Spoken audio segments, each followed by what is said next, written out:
Terima kasih atas kesempatan yang diberikan kepada saya.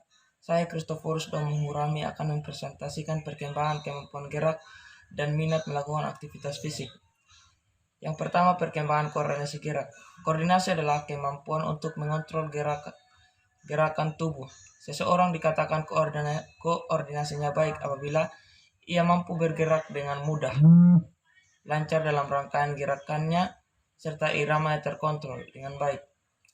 Orang yang koordinasinya baik mampu melakukan gerakan secara efisien, sehingga pada umumnya kemampuan melakukan aktivitas gerak fisik dengan baik. Cara mengukur koordinasi bisa dilakukan melalui penelitian keberhasilan dalam kemampuan mengontrol tubuh, keseimbangan, kelincahan, dan fleksibilitas. Keterampilan bisa berbentuk gerakan memegang, memukul, melempar, menangkap, menyepak, mengirim bola, memantul-mantulkan bola, berjengket, dan berbagai gerakan mengubah posisi tubuh secara cepat. Yang kedua, perkembangan penguasaan gerak dasar. Peningkatan kemampuan gerak bisa didefinisikan dalam bentuk gerakan bisa dilakukan dengan mekanika tubuh yang makin efisien. Gerakan bisa dilakukan semakin lancar dan terkontrol. Pola atau bentuk gerakan semakin bervariasi. Gerakan semakin bertenaga. Beberapa macam gerakan yang mulai bisa dilakukan atau gerakan yang dimungkinkan bisa dilakukan apabila anak memperoleh kesempatan melakukan pada masa anak kecil adalah gerakan-gerakan berjalan, berlari, mendaki, meloncat, menjengket, mencongklang, lompat tali, menyapai, melempar, menangkap, memantulkan bola, memukul, dan berenang. Perkembangan kemampuan gerak pada anak bisa diketahui dengan cara misalnya menggunakan pengetesan atau pengukuran kemampuan berlari, meloncat, atau melempar. Ada penelitian yang berusaha mengetahui kecenderungan perkembangan kemampuan gerak melalui penggunaan tes-tes tersebut, yaitu seperti diuraikan sebagai berikut. Yang pertama, kemampuan berlari. Perkembangan kemampuan berlari bisa diukur antara lain dengan cara mengukur kecepatan. Kecepatan berlari dihasilkan dari panjangnya langkah dan cepatnya irama langkah. Panjang langkah dipengaruhi oleh panjang kaki, sedangkan cepatnya irama langkah dipengaruhi oleh kekuatan otot kaki. Contoh dari perkembangan meloncat bisa kita lihat dari anak-anak yang sedang bermain tali merdeka. Pada saat bermain mereka meloncat melewati tali. Yang kedua, perkembangan kemampuan meloncat. Kemampuan meloncat bisa digunakan sebagai predikator kekuatan tubuh dan juga bisa merupakan tes diagnostik dalam hal koordinasi gerak. Perkembangan kemampuan meloncat berkaitan erat dengan peningkatan kekuatan dan koordinasi tubuh. Koordinasi tubuh yang berkembang dengan baik dan disertai peningkatan kekuatan yang baik akan menghasilkan perkembangan kemampuan meloncat yang baik pula.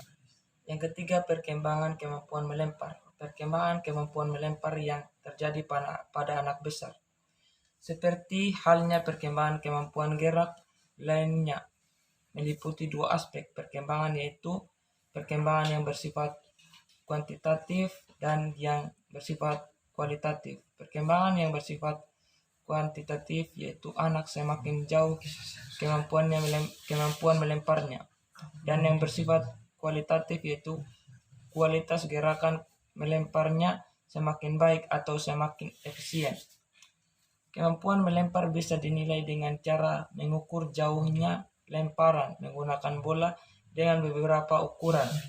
Juga menggunakan cara menilai ketepatan melempar suatu sasaran. Sedangkan untuk menilai kemampuan yang bersifat kualitatif bisa menggunakan analisis sinematografis, yaitu analisis rekaman gambar gerakan untuk melihat sebenarnya mekaniknya.